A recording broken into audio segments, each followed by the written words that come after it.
আব্বা কি রে বাপ? আমরা এবার কোরবানি দিতাম আব্বা। দিমু রে বাপ, দিমু। হ্যাঁ টেনশন করিস না। গরু কিনতা না এবার?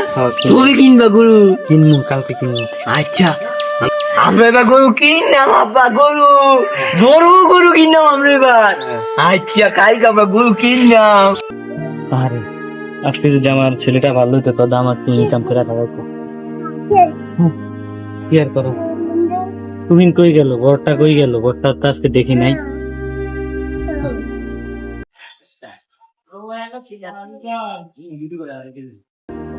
আরে আজকে তো 2 দিন আসলে আর কোরবানির, আব্বার যা জিজ্ঞাসা করবো কোরবানি দিবনি সামনে। কথাটা আব্বার কি আব্বা কি আরে প্রতিবন্ধী লোক হারিয়ে থাকলে কোনো লাভ হইব? সামনে কোরবানি, ব্যবসা কথাবার্তি করতাম না, আইয়েন এদিকে আইয়েন। আরে কাম আছে তো, কি আর করার। আর কোরবানির কথা, কোরবানি দেখি কি করা যায়। এনে কটা হালি আছে আর হে দিয়ে কটা হালি আছে, হালিটি লয়ে ল, শুধু খেতে কাজ করে ল, হালিটি ল।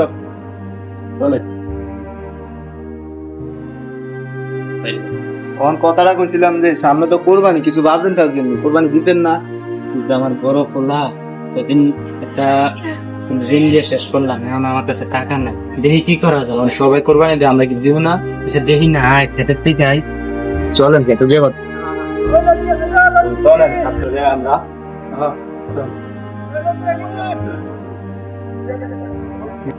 আরে বয়স তো কম হয়েছে না, এখন তোর কাজ করে পারি না, একদিন যদি নিয়ে আনিতি। আমার কাছে তো লোক আছে, মানে তুই তো পয়সা কাজ করবো, তো লয়ে আলো, আছে লয়ে আলো। দেশ আমরা পাইনি, চলেন। হলো দেখ কাজ করে।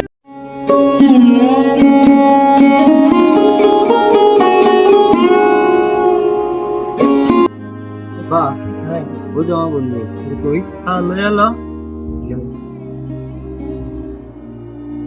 বাবা আমি একটু সামনে যান, আমি দিল কথা কই। আচ্ছা লই আয়, ওরে আমি যাই। কি রে বন্ধু তুই এনে বই রিসস, তোর না বলে কাম নাই? হ্যাঁ বন্ধু কাম নাই তো। তো চল আমার সাথে কাজ করাইছে। চল চল চল। আয় আপলা দে দেখারি তোর করা লিল একটা দে আমার কাছে, একটা একটা দাও। বাবা হ্যাঁ আপা গাড়লো আইছে আছে। হ্যাঁ দল লইছি, হ্যাঁ চলে বুঝু।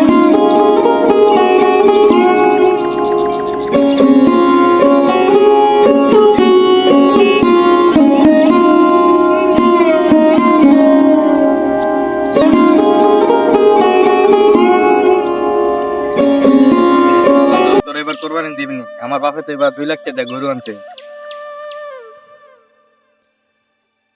কোরবানির বিষয় তো আপারে কইছি বুঝতি, এই আপা কি কয়।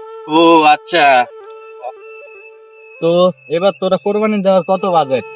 বাজেট কথা কই লাভ নাই রে ভাই, আমরা গরিব মানুষ, আঙ্গ আব্বারে দেখি কি কয়। এবার পেটু আসি এমনি রেন্টেন দিয়া সব শেষ। ও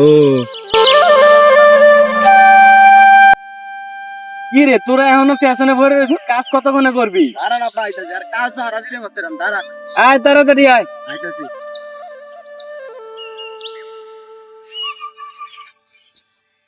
তাড়াতাড়ি লো না। টাইম দেয়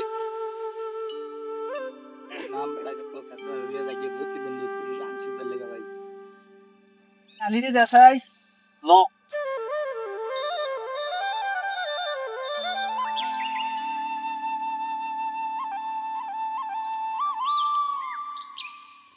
এদিক দেখতে ধরো।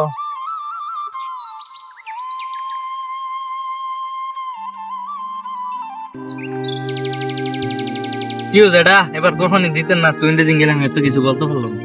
ওরে বাবা কইছিল তো তুই নেই, দেখ আর মানে তো প্রতিবন্ধী। আর মানে পেছনে তো প্রায় আমার 4-5 লাখ টাকা গেছি গা।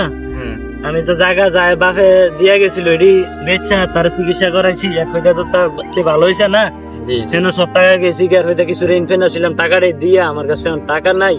চিন্তা করছি এই বছর কোরবানি দিব না, চিন্তা যে করলাম ফোলাফাইনি কিছু খাইতো না, ফোলাফাইনি তো একটা বছরে একবারে তো কোরবানি আইয়ে, দেখি চিন্তা করুন যায়। আচ্ছা চেষ্টা করেন, আল্লাহর উপর ভরসা করেন, আল্লাহ একটা না একটা কিছু করবে। যেটা আমরা তো এবার 2 লাখ টাকা দিয়ে গরু কিনছি, আপনি আঙ্গলকে থাইকেন, কি মন খারাপ কও করেন বাবা? না। তোমার বাপ এবার 2 লাখ টাকা দিয়ে কিনছে? জি জি। আচ্ছা দেখি তোমার তোমার বাপে যদি কয় তাইলে এবার থাকমু। কি এরাম? বাপে কোন লাগবে না, আমি কইছি না আপনার, আপনি থাইকেন, মন খারাপ আচ্ছা। করেন না। তো আব্বা এবার কি মেডিকেল কোরবানি দিবেন নাই? না রে বাবা, কইলাম তো এবার ভোট টাকা এনে গেছি, কোরবানি এবার দিতাম না। মেয়েদেরও কইলো ওরা ইয়ার সময় যাইতাম, যাইলে কিছু গোস্ত দিব, তোর দোনো ভাই করে খাওয়াবো। এটা চিন্তা করেছে তো দোনো ভাই এবার কোরবানি গোস্ত খাওয়াই আমি। বাপ হয়েছে যে যেহেতু কি হয়েছে, গোস্ত খাওয়াই আমার। এই যে চল বাবা, গোস্ত খাওয়ান দিয়ে এসে কথা, আমাদের গরিব মানুষ কোরবানি না দিলে চলবে, একজনে যেহেতু দিব তাহলে চলবে। সব বছর আমি কোরবানি দিয়ে আমার ছেলে ফেলেরে খাওয়াই, মানুষের আমি দান করি গরিব মানুষের, আর এই বছর আমি মানুষের কাছে 8টা ছেলেরে গোস্ত খাওয়ান লাগে। আল্লাহ তুমি এই দিনও দেখাইলে আমারে।